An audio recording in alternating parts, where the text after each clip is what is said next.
السلام عليكم ورحمة الله تعالى وبركاته. اللهم صل وسلم وبارك على سيدنا محمد وعلى آله وأصحابه أجمعين. إن شاء الله راكم كامل بخير وعلى خير. في هذا الفيديو تاع نهار اليوم كما راكم تشوفوا جبت لكم وصفة حلوة سهلة بزاف بدون بيض لشرب الشاي. بزاف سهلة وبزاف ناجحة.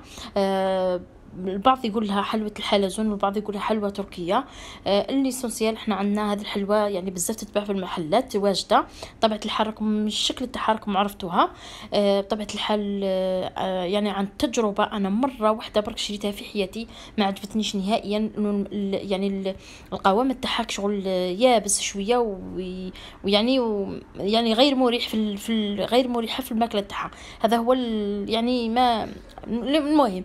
اليوم راح نديرها لكم بطريقه بزاف سهله وتذوب في الفم يعني بمعنى الكلمه. اول حاجه ما تنساونيش باش ديروا لي جيم للفيديو اذا استفدتوا منه، وما تنساوش تبارطاجوا القناه لاصحابكم احبابكم باش يوصلكم دائما الجديد، وباش يعني هذا الفيديو يوصل اكبر عدد ممكن من المشاهدين. كما راكم تشوفوا حلوه بزاف سهله، الشكل تاعها بزاف راقي، تجي تذوب في الفم ذوبان. هذه الحلوه ما فيها لا نشا لا بيض لا كثره المقادير، يعني مقادير بسيطه راح نديرو بزاف حلوه وبنفس الوقت عفوا بزاف شابه وبنفس الوقت تقطع كميه ما شاء الله.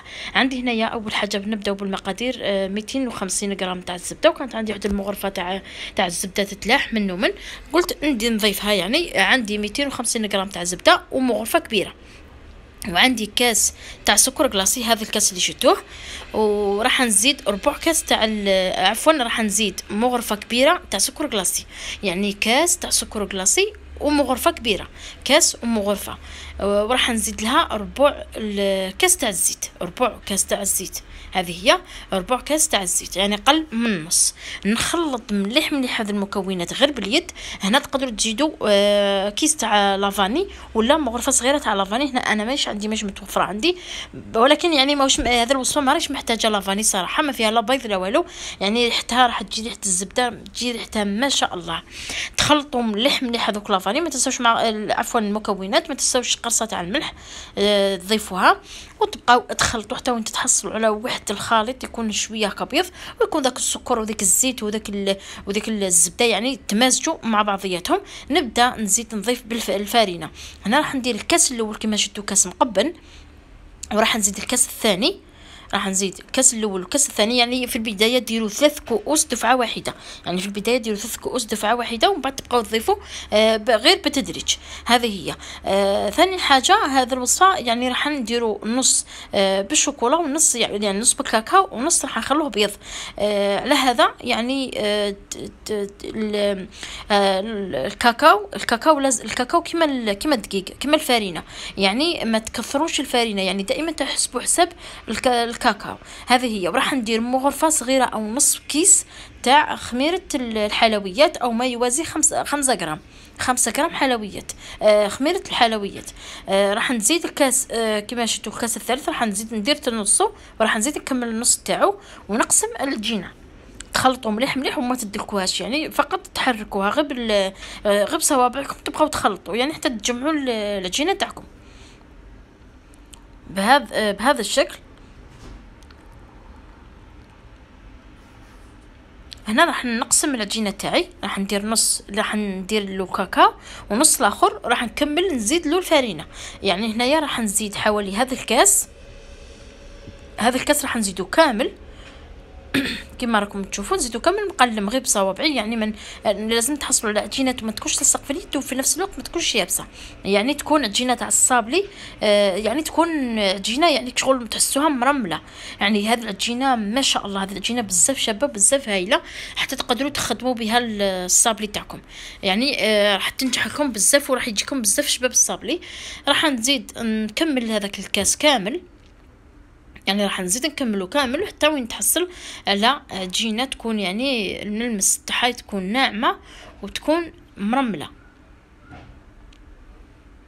هنا اذا بغيتو مثلا ديروا كونتيتي كبيره، يعني بغيتو ديروا كميه كبيره، يعني كميه يعني اكبر من هذه الكميه، تقدروا ديروا يعني نفس المقادير ديروها عجينه بلافاني، ونفس المقادير ديروها عجينه يعني بالكاكاو.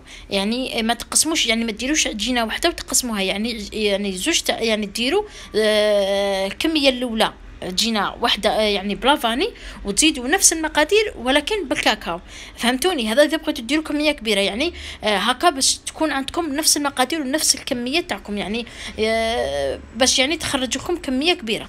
هنا النص الثاني ما كملتلوش الفارينه، النص الثاني حتى وين درت له الكاكاو قبل، ديروا الكاكاو قبل باش تكملوا تضيفوا الفارينه.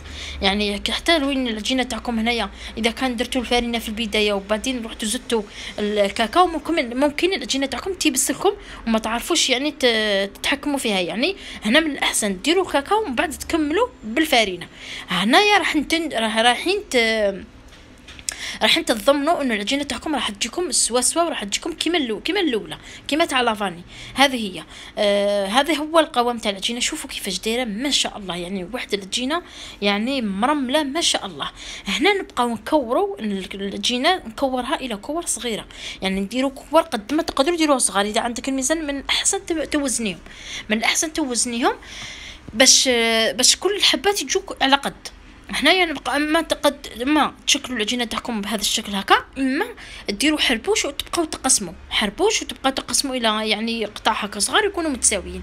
هذه هي. نبقى نكور فاني حتى النصف تاع الكاكاو اللي درتها بالكاكاو فاني نكورهم بهذا الشكل.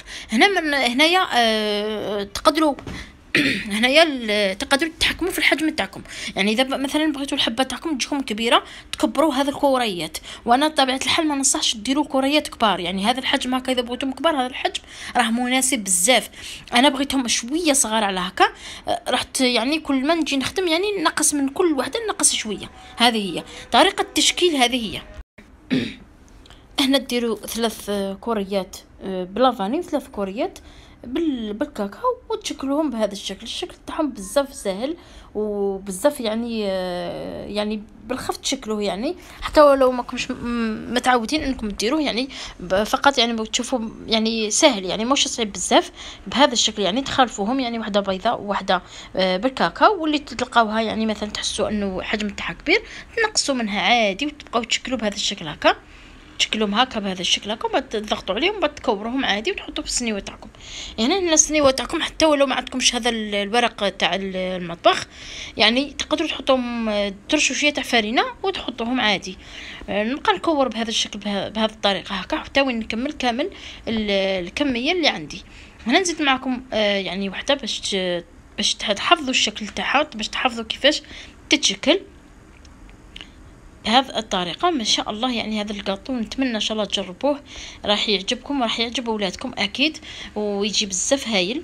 هنا بعد ما كملتهم وعمرت السنيوه تاعي راح ندخلهم للفرن ونخليهم يطيبوا. الفرن تاعكم طبيعه الحال يكون على اعلى درجه، يعني يكون سخون في البدايه ومن بعد تنقصوا له يعني تخلوه موين عادي. راح نزيد معكم باش يعني تفهموا اكثر كيفاش تخدموا هذا الشكل هكا.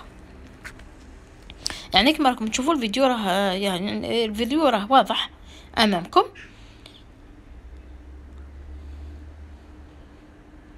دائما تخدموا بالكف تاع يديكم، يعني تحطوا في الكف تاع يديكم، ما تحطوش على الصوابع، يعني تحطوا في الكف تاع يديكم وتخدموا الحبه تاعكم. هذه هي. تبقاو تشكلوا بهذه الطريقه حتى وتكملوا كامل الكميه اللي عندكم.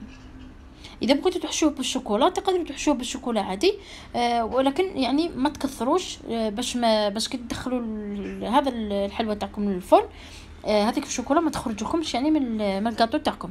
يعني ديروا غير كميه قليله جدا وراح تكون كافيه يعني، ويجي بزاف هايل هذا الكاطو، يجي بزاف شباب.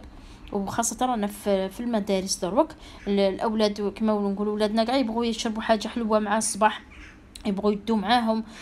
حتى انت مثلا ضياف يجوا عندكم ما يكون عندك والو تقدري ديريه يعني بزاف مليح، يعني يشرف ماوش نقولوا حاجه اللي تحجمي بها، يعني ساهل وما فيش مقادير بزاف وبالخف يوجد. يعني 10 دقائق ولا نص ساعه تكوني ماكسيموم تكوني كملتيه، يعني ما راح يدي منك الوقت بزاف، خاصه اذا درتي كميه اقل من هذه. نبقى نواصل بهذا الشكل هكا حتى نكمل كامل الكميه اللي عندي ونتلاقاو في طبق التقديم. هذا هو الشكل النهائي بعد ما خرج من الفرن. راح نقول لكم هذه الحاجه في البدايه، يعني بعد ما تخرجوه من الفرن راح يكون شويه طري، ولكن مجرد ما انه يبرد راح يولي نورمال، يعني راح يولي عادي، يعني راح يعني يولي نفس كما الصابلي عادي. شوفوا هذا هو الشكل تاعو كيفاش جا ما شاء الله. طيب على قانه كما يقولوا.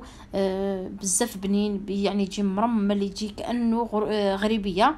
نتمنى تجربوه، ما تبخلوش عليا اذا استفدتوا من هذا الفيديو حتى ولو القليل. تبخلوش عليا باللايك وبارطاجي مع اصحابكم مع احبابكم.